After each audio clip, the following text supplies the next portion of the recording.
In this example, we have 3 over 2 plus x plus 4 over 4x squared minus 2x. So in the second fraction, the denominator has an expression, so you need to check if you can factor. In this case, we can. So I'm going to rewrite in its factor form.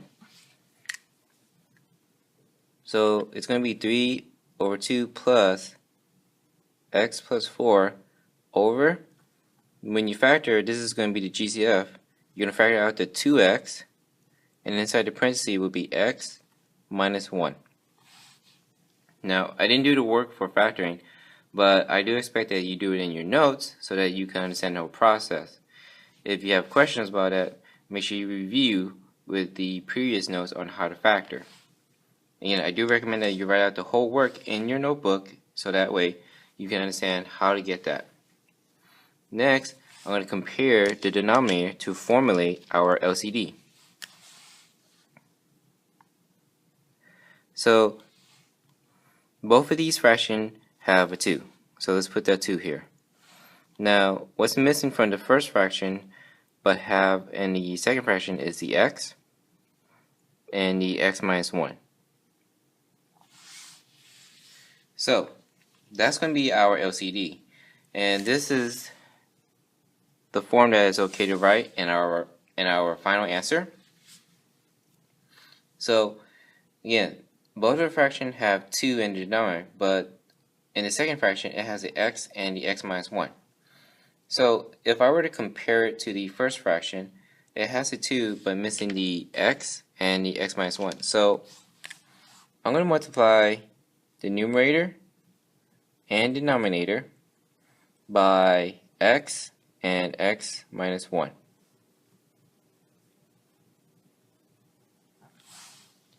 Now, if you compare it with the second fraction denominator, it is exactly the same as the LCD, so there's nothing you have to do here, so you will leave this fraction alone.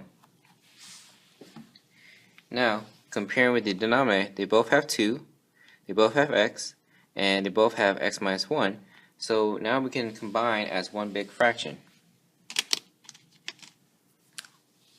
So I'm going to write x times x minus 1 times 3 plus parenthesis x plus 4. Now the reason I put it in parentheses is because we have an expression in the numerator. So it's good practice, especially when you're going to be working with subtraction. So even though this is plus, I make it a good habit of putting my expression in parentheses. And then my LCD, which is 2x times x minus 1. Alright, so for this part, I'm going to do this step by step. You got to be extra careful when you have multiple parts multiplying to each other, so that, again, you got to be very careful so that you don't make one small mistake and then end up getting the wrong answer. So first, I'm going to distribute my x to the x minus 1. So I'm going to have x squared minus x multiplying to the 3. And then here, with the plus, I can distribute to the x and the 4. So positive times x will be plus x. Positive times the 4 will be plus 4. Over my LCD, which is 2x times x minus 1. Next, I'm going to distribute the 3 to the x squared and the negative x. So I'm going to write it up here. So 3 times x squared will be 3x squared.